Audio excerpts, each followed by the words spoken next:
and then I get misgendered all the time, which, here's the thing. It is what it is, right?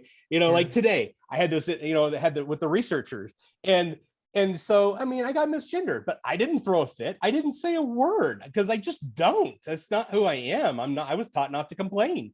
I'm just glad to be here. And so thanks for giving me one of the squares in your little podcast.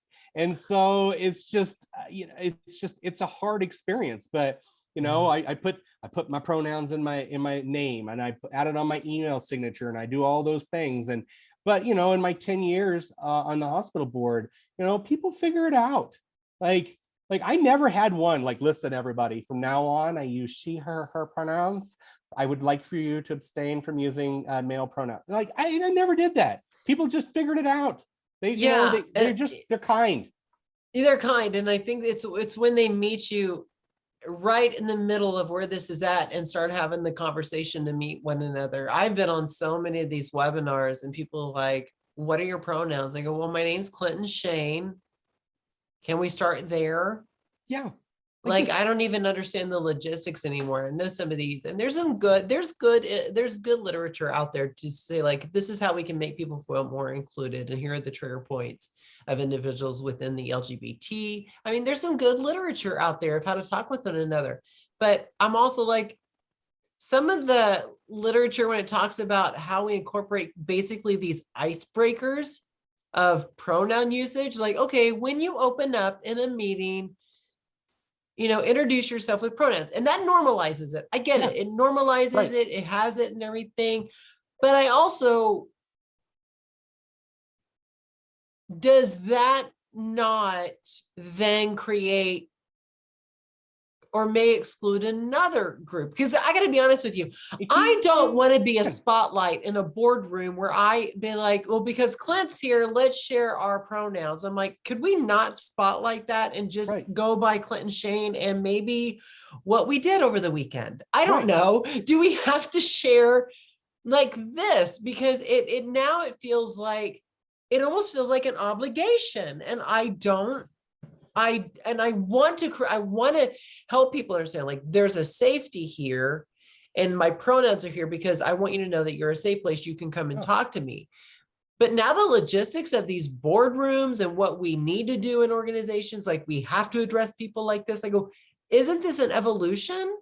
Are we all going to get it right the first time? Isn't it just, can we just say that like we're creating some safer spaces and it's going to, over time, it's going to normalize. Right. And I think we need to adopt the Destiny Child, kind of just say my name, right? That's what say we need. My name. That's the Destiny Child rule is in play. If we would just do that, it would be so much easier. Yeah. And so let's just adopt that. Like, and I did that internationally. And I would do that in my phone screens. When I would train my teams, like in the phone screen, when you're meeting a candidate, say, you get their name and then say, what is your preferred name? That's how we did it. We just said, what is your preferred name? Right. It's simple. My preferred name is Clinton. Okay, great. Clinton. It's like, right. That rolls off the tongue. Yeah. It didn't take an hour lunch and learn to figure that out. No, my grandma, I learned from my grandma. She was just like, she would just be like, what's your name, hon? And it's like Pauline, she was like, is that your preferred name? Or do you go by Peg? Because where she grew up, absolutely. Pauline would be Peg. And so she was just like, all right, Peg. And that's where it moved on. And if Peg was coming out as bisexual, she'd just go, well, is she coming for dinner? Like, it was never like, I know. Well, and so now I was like, I want us to be more inclusive. Absolutely. No doubt. We need to be, but I don't want to be the spotlight of a boardroom or something. I don't want to be there because I am gay. I want to be there because I have something to contribute. Absolutely. Can we acknowledge that? Don't see my gayness at first. Please don't do that, because we're a moral issue, things and stuff. And see my value first. See my value. So much more than that intersectionality that we all bring to the table, right? That diversity. a diverse board is the best board. A diverse organization is the best organization. But don't just see me for one facet of that diversity. Yeah. And I don't want that. I don't like the spotlight. I really don't.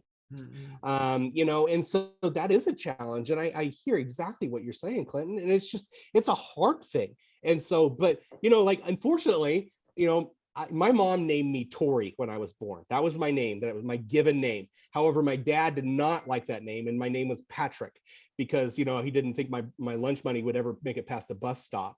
And so, of course, naturally, Pat. Do you remember Pat, the Saturday Night Live skit? Yes. That ruined my childhood. I was just saying, I was like, yeah, like, because what they said to me in school, like, which gender are you, Pat? Like, well, if you only knew.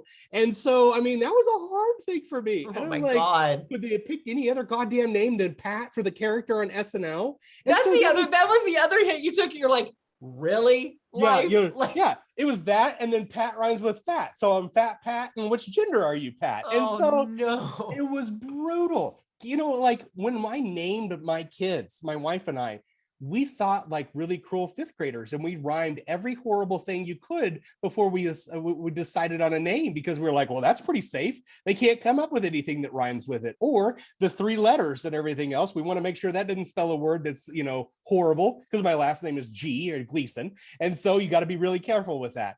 And so just the little things like that. I mean, kids are cruel. It was brutal growing up. It was not fun being different.